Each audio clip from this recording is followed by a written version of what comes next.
CFU Gaming, they are one step away from stopping single-handedly this golden road of SRG, but SRG, they can make it stop right here. They can try to pull off a comeback. 1-to-1 equalization, let's see. Yep, because if we were to look at the lineups right now, I really like to talk about this particular composition that was shown to us by SRG. We know that the Mathilda Hilda, the Mathilda Alpha, those are the type of combos which you often see as a huge threat in terms of mobility, but they coupled it up even with the Veil, whose innate passive is actually mobility, right? So they can like just be moving so fast around the map, even during the team fights. But I must say, the panelists have already mentioned it earlier.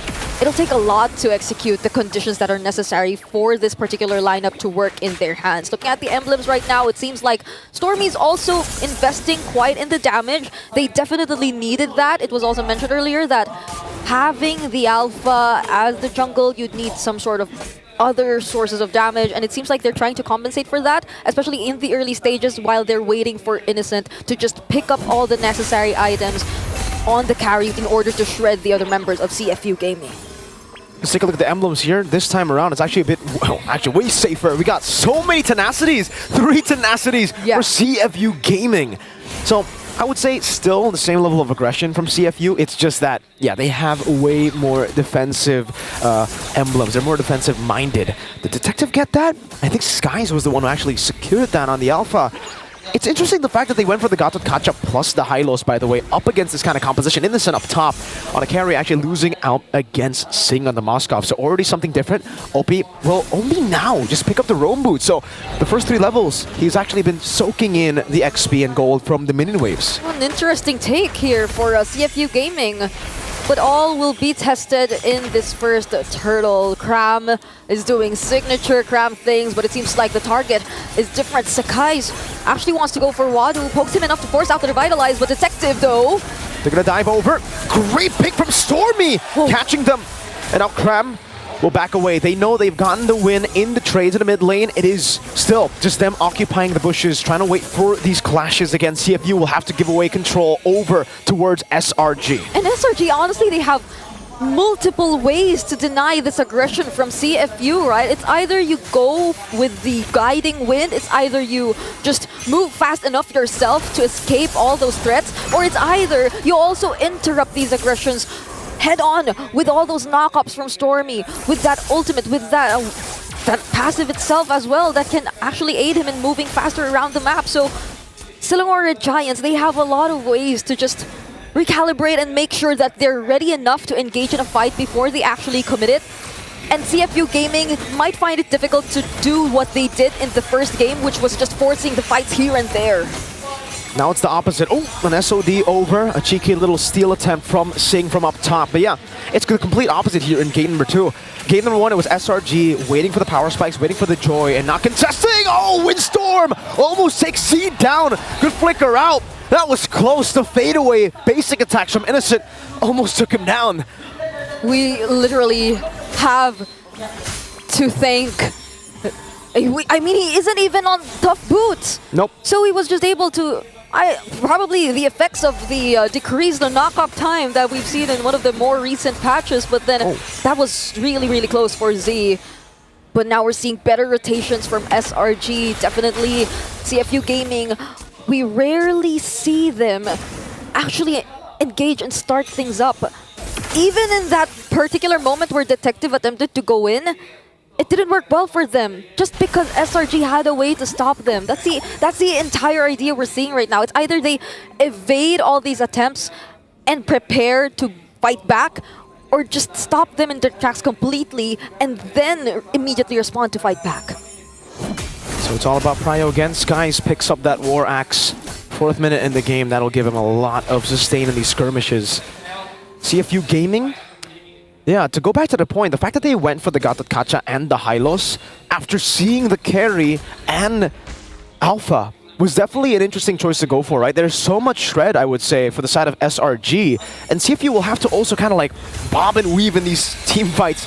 Yomes walks up, whoa, Yeah, they're definitely not going to take that. Just a bit of a, you know, that's a threat right there. It's like, hey, we'll get you next time. It's a threat, but I don't see the kill threat just yet, especially up against Wadu. So this is the second time we're seeing Wadu on the Hylos, though, and there's probably some sort of respect coming in as well, considering that Wadu earlier, when he just got the advantage, he was just unstoppable on the Hylos. But Detective seems to be having a much more difficult time this time around. Will he be able to steal this turtle away? 5 members grouping up. Oh, Innocent secures it. Sekyss didn't get to pop in the retreat, but Innocent, as good as always, the good old consistent man, secures it for the team. Up top, Detective will just shove the wave. Meanwhile, Xingg staying busy in the bottom lane, just looking for farm. Yeah. It's actually Detective even used his retribution back there, but wait, Wadu, he's able to sustain that, and there's the SOT, but will they go in? No. These are 4 members of SRG who are still full HP, so they're starting to group up. And at least for CFU, they have some ways to actually manage the macro game. Again, we're seeing Xingg just do his job and focus on the possible turrets that they can take. But so long as they know that they're probably not yet hitting their power spikes, similar to the previous game, they're not going to engage in a fight. It's all about just waiting here. For SRG, they are very comfortable waiting for the mid game. They still have to carry Xingg, but going Innocent, actually. Whoa. A lot of damage placed down from Innocent. Popping the light wheels. 1.5k gold lead. CFU still holding on to their turrets here. Detective will just go and farm on the other side of the map. And yeah, it really is a battle of scaling almost, right? Right now, like SRG are doing a better job at it because they've gotten the first few neutral objectives, the first 2 neutral objectives to be exact, and they have more control. Yums, circling Eagle, Wadu trying to go in. Oh, the Purified doesn't matter at all. The Windstorm catches him. Spear of Alpha catching Wadu, could terrify down. Oppi will be shredded down. Oh, glorious pathway and the double revitalize to save Oppi from that skirmish. Detective is just farming. He shoved in the bottom lane already. Now he goes for the retreat in the mid lane, stopping waves from SRG to capitalize even more from that pickoff onto Xingg. And I think that's one of the biggest differences we're seeing in terms of CFU Gaming's lineup right now, right? Earlier, they had a lot of means to just keep on protecting Xingg, whether it's Selangor, Giants, or SRG was actually trying to attempt to take him down. But now it seems like it's taking them a lot more time just to do that. The Avatar of the Guardian, you'd have to channel it for quite some time, and then you can't just like throw it out there without enough information against SRG, or you can if you just really want to zone the members of SRG. But things are becoming a lot more difficult for them this time around because they're just catching CFU off guard all the time, and Sekyss still gets the turtle! Amazing retribution from Sekyss! Whoa, the AOT forward! Innocent getting the turret now! It is the shred from Innocent! Oppi taken down! CFU got nothing in that exchange. It was all Selangor Red Giants! And even when they tried to go for the counter sets, CFU Gaming didn't feel like they had the damage just yet.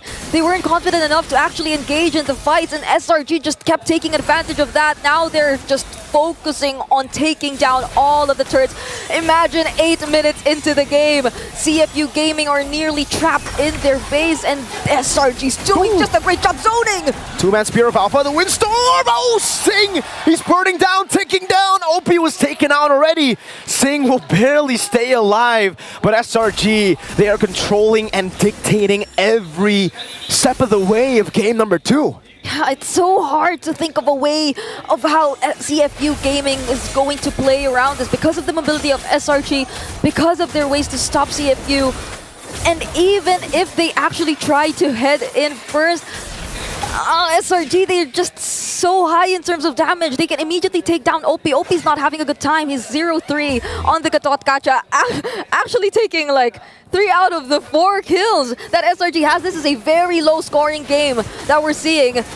SRG's just focusing on winning the game. They're not actually trying to go head-to-head in terms of the team fight, similar to what we saw in game number 1 against CFU. And you know what that means? When you have a 5.4k gold lead in the 9th minute and it's only 4-0, there's only 4 kills in total, that means there's absolutely no bounty for CFU Gaming to rely on to actually come back. They're gonna have to like look for a big fight, and yeah, again, no bounty. They're gonna have to climb back, and it's a slow climb back. It is a very, very difficult climb back to neutralization, with the gold lead being almost all from farm and objectives like this. Yeah, and when you want to rely on Xingg, or at least Detective, to actually go for the split pushes, to actually control the other sides of the map, The mobility is such a threat for SRG because they can just catch up immediately and they won't have any way to actually contest. Oh my goodness! The objective and that burst damage from stormie. That's the veil. That's the veil right there, man.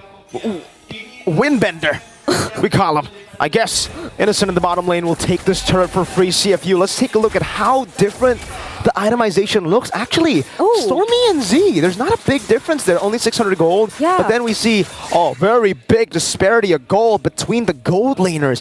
Oh, he's got rose gold, dog! I could like sense how Innocent could be just a lot more confident going in up against CFU at this point. Even against the Eternal Guard, that might just not pose much of a threat. The detective! Okay. They top the Windstorm at least, so at least it's going to be some resources used up. Skies zoning them in the back. Z able to get the Terrify onto 2 members. No Eternal Guard to follow it up. Again, the Windstorm gets, or not Windstorm rather, the knock up. It's the Wind Blow. Gets him up, and will just be SRG playing back for the waves. They need to wait for the waves. They cannot get too greedy with the pushes. Yep, but they have another incoming wave towards the mid, and it seems like this is an opportunity for them, but they avoid the Avatar of the Guardian and they just shred oppi down! Detective in the back though, looking for it. That's a Circling Eagle, almost contesting it, almost cancelling the electrifying beats from being used before. But CFU will be able to defend. They will, however, have to sacrifice oppi. It's not the best case, but I guess for CFU, it's still a win if SRG don't get a single base turret, right? Yep. That's the only win they'll get, I guess, in the siege. Yeah. That's another clear. Oh my goodness, stormie! The storm and the wind, it blows together. The wind storm. Now it's an SOD into the mid lane. You don't want to take it. They'll clear out the minions around the base.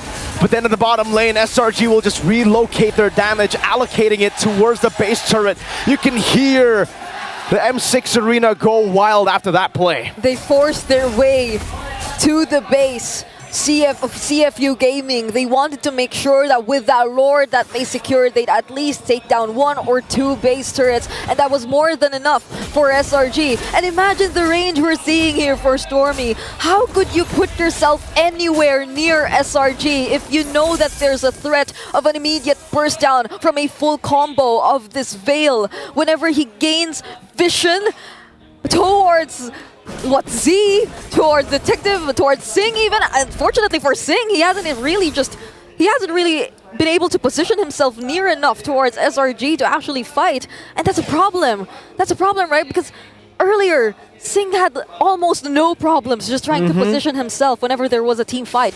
But it's a completely different story right now up against this lineup of SRG. So long as they know that that combo's there, who will be willing enough to go near stormie? I don't think anyone can really go near stormie, right? You give stormie, a guy with storm in his name, a hero that has windstorm as his ultimate? Oh my... Yikes, man. I guess we get to see why. Or maybe we get to see what they were trying to save up for the knockout stage. What? Oh man, what?